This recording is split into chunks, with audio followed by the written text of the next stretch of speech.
abrirem suas Bíblias em Atos, capítulo de número 8.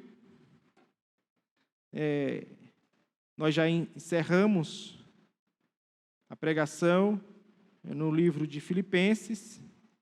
Então, hoje eu quero, em memória da igreja perseguida, quero trazer uma palavra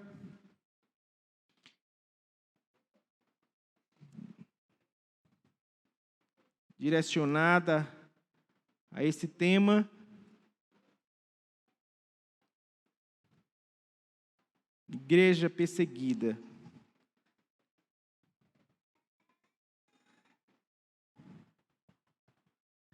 Atos, capítulo 8. Nós leremos os primeiros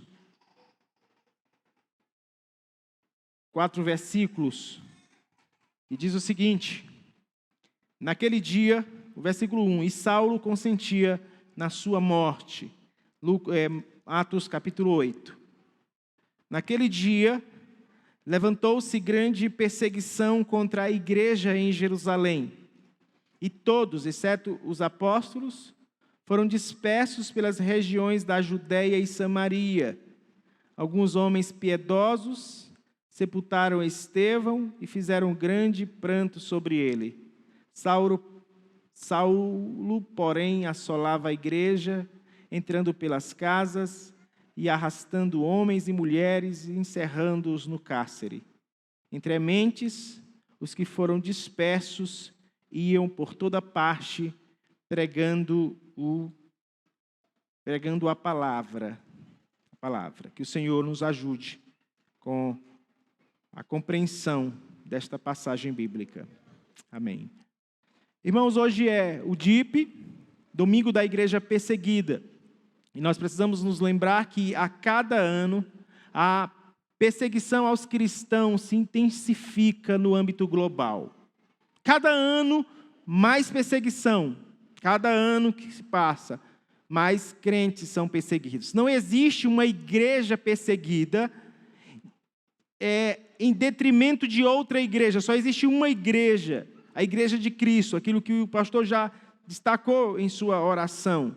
A igreja de Cristo, ela foi perseguida desde os seus primórdios. Mas existem alguns grupos de cristãos em países mais difíceis que são mais perseguidos. Hoje, mais de 340 milhões de cristãos são ou enfrentam algum tipo de oposição como resultado de sua identificação com Jesus Cristo.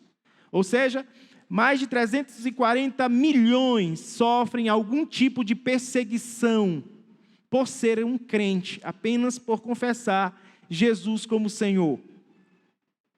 E esse número, meus irmãos, esse número é o número estimado pelo Centro de Pesquisas da Portas Abertas. Como é que eles calculam?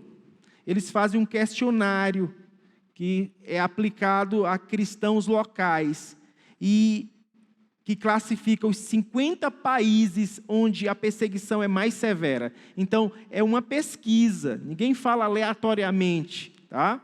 A perseguição, quando nós olhamos para o texto de Atos capítulo 7, capítulo 8, nós precisamos entender que a perseguição, ela implica todos os tipos de injustiça, de maus tratos e desrespeitos aos direitos humanos, com o objetivo de impedir a proclamação do Evangelho. Então, a perseguição cristã, ela é caracterizada como desrespeito aos direitos humanos, com o objetivo de impedir a proclamação do Evangelho, seja por parte de um indivíduo, seja de um grupo ou de uma comunidade. Então, nós temos essas informações no portal Portas Abertas. Pesquisem, leiam, tem muita informação ali. Eu quero convidá-los a dar uma olhadinha em Atos capítulo 1, versículo 8, porque quando olhamos para o capítulo 1, do versículo 8, nós vemos que Jesus disse que a igreja precisava testemunhar. E testemunhar não apenas em Jerusalém, mas em toda a Judéia, Samaria, até os confins da terra. Ou seja, testemunhar além fronteiras. Então, capítulo 1, versículo 8, diz o seguinte: mas recebereis o poder ao descer sobre vós o Espírito Santo, e sereis minhas testemunhas, tanto em Jerusalém, como em toda a Judéia e Samaria, e até aos confins da terra. Se você observar até o capítulo 7 de Atos, nós vamos encontrar uma igreja predominantemente judaica. Judeus que estão se convertendo ao cristianismo. Do capítulo 8 em diante, o capítulo 8 é dobradiça. Se você observar, você vai encontrar aqui como se fosse uma dobradiça, em que o evangelho agora está alcançando a Samaria. Tá? Capítulo 8 de Atos. E esses samaritanos, quem são eles? É um povo meio judaico, meio gentílico. No capítulo 9 de Atos, nós vamos perceber agora uma igreja gentílica. Tá? Paulo é chamado pelo Senhor e ele vai pregar aos gentios. Nesse texto que lemos, em Atos capítulo 8, nós vamos encontrar pelo menos 3 lições sobre a perseguição, o que a perseguição nos ensina e promove. Então, o tema de hoje que eu quero tratar é a perseguição promove a evangelização. Essa é a mensagem principal desta noite, que a perseguição, longe de acabar com a igreja, a perseguição, ela promove o evangelho até os confins do mundo. Por favor, mais uma vez, observem o capítulo 8 de Atos. Alguns já têm dito que a perseguição, meus irmãos, é o vento que atiça o fogo. Que dizem que, em vez de destruir a igreja, a perseguição, ela promove o crescimento da igreja. Olhem para o capítulo 7 de Atos, e vocês encontrarão aqui um dos primeiros mártires da igreja. Qual o nome dele? Estevão. Estevão é o primeiro cristão que é perseguido e assassinado brutalmente. A morte de Estevão, meus irmãos, ela provoca a perseguição a partir do capítulo 8. E essa perseguição, ela desemboca na dispersão. Eles têm que fugir, alguns que não morrem têm que fugir para não serem assassinados ou serem presos.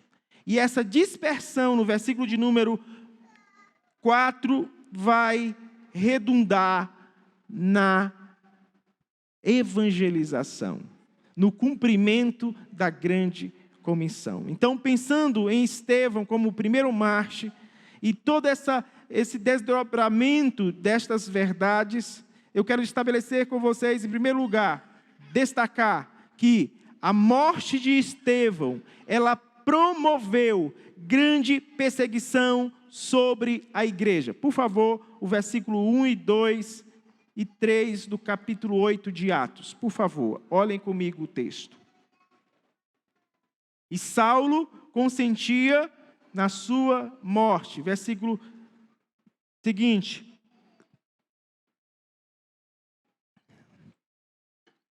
Naquele dia, podem ler comigo? Levantou-se grande perseguição contra a igreja em Jerusalém. Que dia era aquele? Naquele dia, no dia da morte de Estevão. Foi a partir da morte de Estevão que a perseguição começou a ser intensificada. A morte de Estevão promove uma grande perseguição sobre a igreja. Veja o versículo ainda. E todos, exceto os apóstolos, foram dispersos pelas regiões da Judéia e Samaria. Alguns homens piedosos sepultaram Estevão e fizeram grande pranto sobre ele. Saulo, porém, assolava a igreja, entrando pelas casas e arrastando homens e mulheres, encerrava-os no cárcere. Senhores e senhoras, estudamos hoje pela manhã sobre Deus e o problema do mal. A bondade de Deus e o problema do mal. Como é difícil conciliar um Deus bom com a presença do mal. Epicuro de Samos, um filósofo que defendeu o epicurismo, que propagou essa filosofia, que buscava fazer exatamente um questionamento. Eles traziam um questionamento da seguinte forma: se Deus, Ele é todo-poderoso e não pode, se Ele é todo-poderoso e não quer evitar o mal, Ele não é bom. Se Deus é bom e não pode evitar o mal, Ele não é todo-poderoso. E aí ele trazia argumentos que buscavam contradizer as verdades que os cristãos tanto defendem, que é: Deus é bom, Ele é todo-poderoso, mas lamentavelmente o mal existe e acompanha estas verdades até que Ele um dia vai encerrar a maldade, destruindo no final de Apocalipse 21. Então, quando olhamos para a maldade humana, para a perseguição, olhando para o texto bíblico, nós observamos que do ponto de vista humano, naquele dia, na morte de Estevão, no capítulo 7 de Atos, versículo 57, do ponto de vista humano, aquele dia foi um dia de trevas. Foi um dia em que os crentes puderam experimentar um gosto da maldade humana, da crueldade humana. Mas do ponto de vista de Deus, foi o começo de uma grande revolução espiritual. Então, aquilo que para você parece ser algo mal, do ponto de vista de Deus, é algo que Deus está usando para seus propósitos. Porque todas as coisas que acontecem, elas acontecem para o bem daqueles que amam a Deus, daqueles que são chamados segundo o seu propósito. Então, nós precisamos observar que do ponto de vista de Deus, a morte de Estevão, ela foi usada para que a igreja alargasse suas fronteiras em direção aos confins da terra. O povo estava concentrado em Jerusalém, todo mundo queria ir para Jerusalém, mas de repente, com a morte de Estevão, eles precisarão sair de Jerusalém. Cumprindo Atos capítulo 1, versículo 8. Ide, seja testemunha em Jerusalém, Samaria, Judeia, até as confins da terra. Nós precisamos lembrar que, conforme o texto bíblico nos informa, a morte de Estevão, ela é como um vento forte que sopra sobre a igreja. Mas a perseguição, meus irmãos e irmãs, é como um vento em relação à semente. O vento apenas espalha a semente.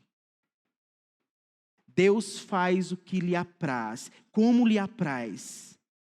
Como já temos dito, nem sempre compreendemos os planos de Deus, mas cremos que todas as coisas cooperam para o bem daqueles que amam o Senhor.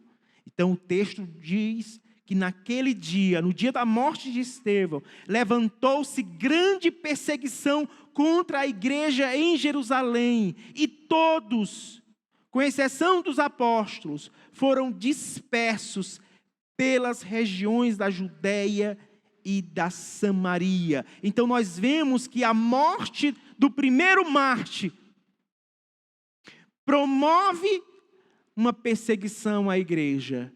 E do ponto de vista humano, do ponto de vista humano, esse dia é um dia de luto, de trevas, mas no ponto de vista de Deus, esse é o começo de uma grande revolução.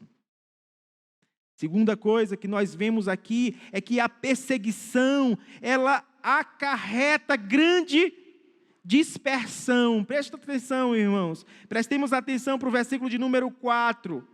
Entre mentes, os que foram dispersos, eles iam por toda parte. Fazendo o quê?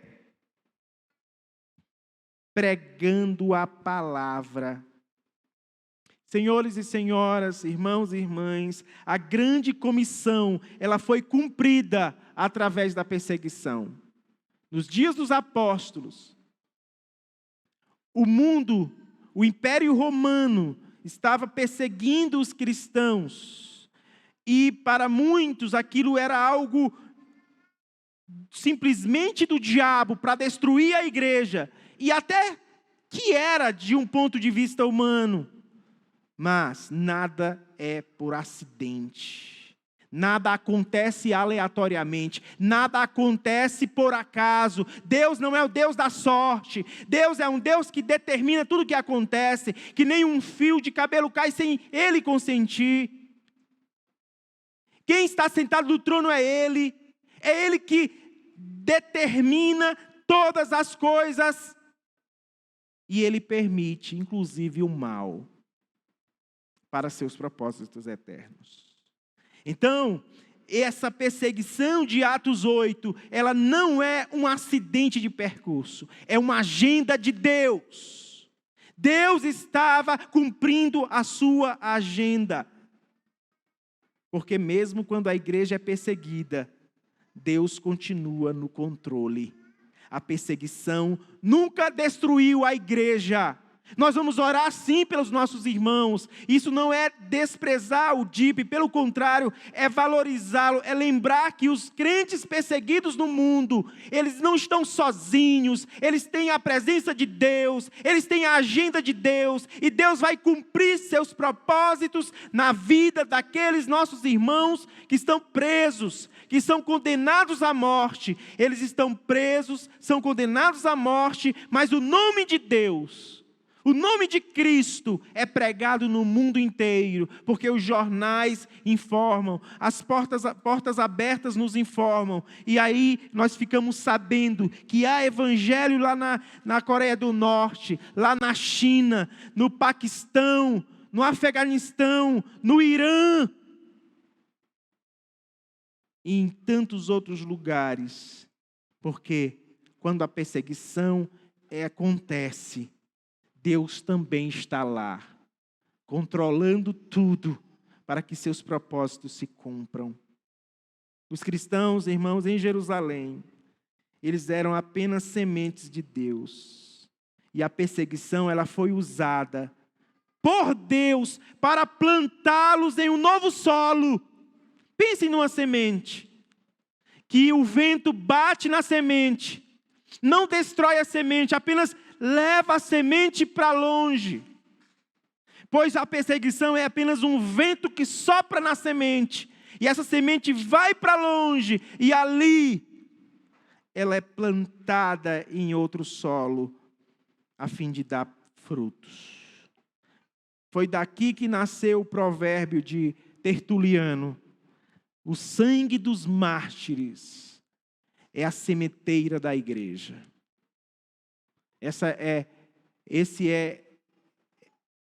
Esse provérbio é muito famoso na história da igreja, que a semente, ou melhor, o sangue dos mártires é a sementeira da igreja, disse Tertuliano. Então nós vemos aqui no capítulo de número 8, versículo de número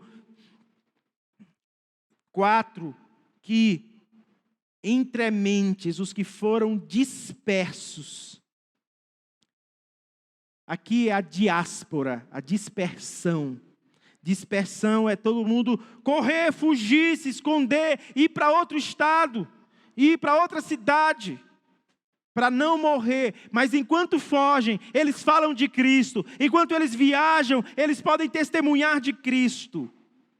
E a semente é lançada em outro solo, em Samaria, em outro solo, na Judéia, em outro solo, nos confins da terra. Nós somos informados que o apóstolo Paulo foi até a Europa pregar o evangelho. o novo mundo, recebeu o evangelho na época de Paulo, há em torno de 2000 anos atrás. Paulo chegou na Europa com o evangelho. Porque a perseguição, ela é apenas um vento que leva a semente para onde o eterno Deus determinou que ela chegasse.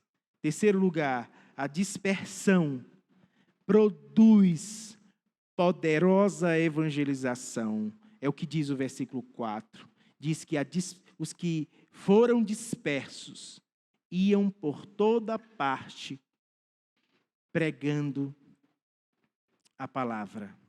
Alguém já afirmou que o vento, ele aumenta a chama. Aumenta a chama. Quanto mais vento bate no fogo, mais o fogo fica quente, ou melhor, fica grande, aumenta. E pensando em perseguição contra a igreja, irmãos, vemos que ela não trabalha, a perseguição não trabalha contra a igreja, já falamos isso. Mas ela trabalha ao seu favor. Por quê, pastor? Porque Deus transforma o agente da perseguição em parceiro. Foi isso que Deus fez com Saulo. O versículo 3 diz: Saulo, porém, assolava a igreja, entrando pelas casas e arrastando homens e mulheres, encerrava-os no cárcere. No capítulo 9, Deus chama Paulo no caminho de Damasco. E Paulo, que era perseguidor da igreja, agora será perseguido, porque é pregador do evangelho. Deus transforma o agente de perseguição em parceiro da obra. Deus faz isso. Paulo é esse exemplo. Então podemos dizer que foi necessária a perseguição na época de Estevão, na época dos apóstolos. Ela foi necessária para levá-los a cumprir o mandamento dado em Atos 1:8, Mateus 28, 19 a 20. A grande comissão foi necessária, foi cumprida pela perseguição permitida pelo Senhor da igreja, para que seus planos, nenhum deles fossem frustrados. Nós cremos num Deus soberano, todo-poderoso, que determina tudo o que acontece. E mesmo quando não entendemos os propósitos da perseguição ou da maldade humana, todos esses acontecimentos estão no decreto divino. E Deus, no seu tempo, transformará o mal em bem para a glória dele. Quero dar alguns exemplos para vocês da perseguição desde o início de Atos. A irmã Sulamita falou hoje sobre o Pentecostes. Logo em seguida, o Pentecostes, nós temos a primeira perseguição aos apóstolos, que são ali presos, Pedro, João, presos. Ali começa a perseguição da igreja, ou melhor, a igreja perseguida começa ali em Atos 4. E aqui nós temos o Sinédrio, que era um tribunal que julgava crimes, inclusive religiosos. O Sinédrio, ele tentou, por exemplo, prender os apóstolos no capítulo 4 de Atos, mas a igreja se tornou mais corajosa depois disso. Nós vemos que Paulo, no capítulo 8, ele prendia os crentes, porém a igreja continuava crescendo com mais ousadia. Nós olhando para a história da igreja, nós vemos que os imperadores romanos, eles tentaram deter a igreja, queimando os crentes e jogando-os nas arenas. Porém a igreja se multiplicava ainda mais. Temos histórias de mártires, temos vários livros que tratam sobre os primeiros mártires cristãos, do 2º século, do 3º século, com a grande perseguição no 4º século, até que Constantino declara a igreja, a religião cristã, como uma religião oficial. E aí a perseguição, diminui-se a perseguição formal, explícita. Irmãos, em 1553, um outro exemplo, a rainha Maria Tudor, ou chamada Maria Sanguinária, uma rainha da Inglaterra, ela promoveu um verdadeiro banho de sangue. Ela era uma católica muito fervorosa e ela perseguiu os cristãos e muitos deles foram assassinados na Inglaterra. Mas com a sua morte precoce, a rainha morre em 1558, a Inglaterra ela floresce com mais vigor e surge um dos mais poderosos movimentos da reforma e reavivamento da igreja da Inglaterra, os puritanos, ou puritanismo inglês. Graças a Maria Tudor, ou Maria Sanguinária, que perseguia os cristãos. Quanto mais persegue, mais aumenta. Quanto mais aperta, mais os cristãos testemunham de Cristo. É isso que nós lemos no Portas Abertas. É isso que nós lemos nos testemunhos dos cristãos. Lendo sobre a perseguição dos japoneses e comunistas na Coreia do Sul. Eles não conseguiram destruir a igreja na Coreia do Sul. Hoje, irmãos, a igreja sul-coreana é uma das mais poderosas e maiores igrejas no mundo. E elas crescem todo ano. Em 1949, o governo chinês foi derrotado pelos comunistas. E nessa época, irmãos, em 1949, 637 missionários da missão para o interior da China foram obrigados a deixar o país. 637 missionários. Anos depois, os cristãos da China eram 40 vezes mais numerosos. Diga para mim, se Deus não transforma o mal em bem. Aquilo que para nós é ruim, é coisa do diabo, Deus faz com que até mesmo o diabo sirva para os seus propósitos. É nesse sentido que nós vemos aquele Jó, aquele Satanás ali se apresentando no livro de Jó na presença de Deus. Deus faz com que até mesmo Satanás sirva aos seus propósitos, apesar de não aprovar os seus atos pecaminosos. Deus transforma o mal em bem. Ninguém pode deter os passos da igreja, meus irmãos. Ninguém pode calar a sua voz.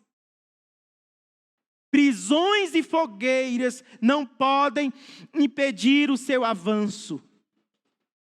Então, quando nós nos reunimos num domingo para falar sobre o domingo da igreja perseguida, nós queremos orar pelos crentes que estão sofrendo, para que eles sejam perseverantes, para que eles continuem firmes e fiéis na propagação do Evangelho de Deus. Mas nós não vamos ver a perseguição como algo simplesmente humano, mas como um propósito que Deus usa, ou um meio, um instrumento que Deus usa para que os seus propósitos, quanto à evangelização do mundo, seja alcançado. Deus faz o que Ele quer, da forma que Ele quer. E como diz o próprio Jó no final do seu livro, falei de coisas que não compreendia, coisas maravilhosas demais para mim. E antes ele diz que Deus, bem sei que tudo podes, e nenhum dos teus planos podem ser frustrados. Senhores, mais de 340 milhões de pessoas sofrem algum tipo de perseguição, não apenas pessoas, mas cristãos. Mas a boa notícia é que a perseguição, ela promove a evangelização. Entre mentes, os que foram dispersos iam por toda parte pregando a palavra de Deus. Hoje nós temos liberdade de pregar e não pregamos como deveríamos. Que Deus queira usar todos os meios para que seu nome seja glorificado. Que Deus use qualquer coisa para que o evangelho seja multiplicado. Que essas sementes sejam, o vento sopre nessas sementes e elas deem frutos. E os frutos sejam para a glória do nosso Deus.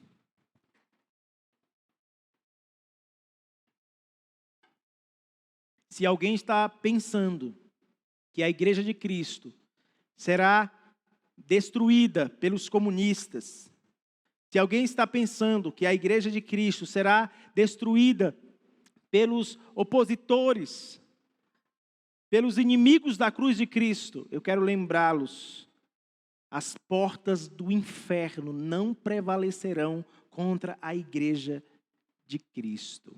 O próprio Senhor Jesus Cristo falou. Nós estamos avançando, sim. Nós estamos avançando e o Senhor está voltando. E quando Ele voltar, toda perseguição vai acabar. Toda maldade será punida com o rigor da lei. Porque o nosso Deus, Ele permite coisas ruins, mas Ele não aprova, Ele responsabiliza aqueles que praticam a maldade, e eles serão punidos naquele grande dia. Vamos orar pelos irmãos, nossos irmãos, da nossa igreja, espalhada pelo mundo inteiro, que estão sendo perseguidos, mas que essa perseguição, longe de acabar com a igreja, essa perseguição vai promover mais evangelização, e nós que estamos aqui, tranquilos, vamos cooperar, vamos orar, vamos contribuir, para que cada vez mais o evangelho seja soprado para os confins da terra. Nosso Deus, obrigado porque quando cremos no Deus Todo-Poderoso, nós também cremos que esse Deus transforma o mal em bem, faz com que todas as coisas, inclusive as coisas que são para nós, do ponto de vista humano, coisas terríveis, se transformem em bênçãos para aqueles que te amam, para aqueles que são chamados, ou chamados segundo o teu propósito. Senhor, nos faça lembrar dos nossos irmãos presos, dos nossos irmãos sentenciados, processados, precisando de advogados do exterior, sem recursos, que nós possamos também cooperar para que eles tenham uma defesa justa e que possam viver uma vida tranquila. Mas se isso não acontecer, nós acreditamos que o Senhor continua governando todas as coisas, até mesmo perseguições e morte, para o bem daqueles que te amam. Nós oramos pelos missionários, pastores, irmãos e irmãs que têm se dedicado para servir a igreja do Senhor como cooperadores. Pedimos a tua bênção e oramos em nome de Jesus Cristo. Amém.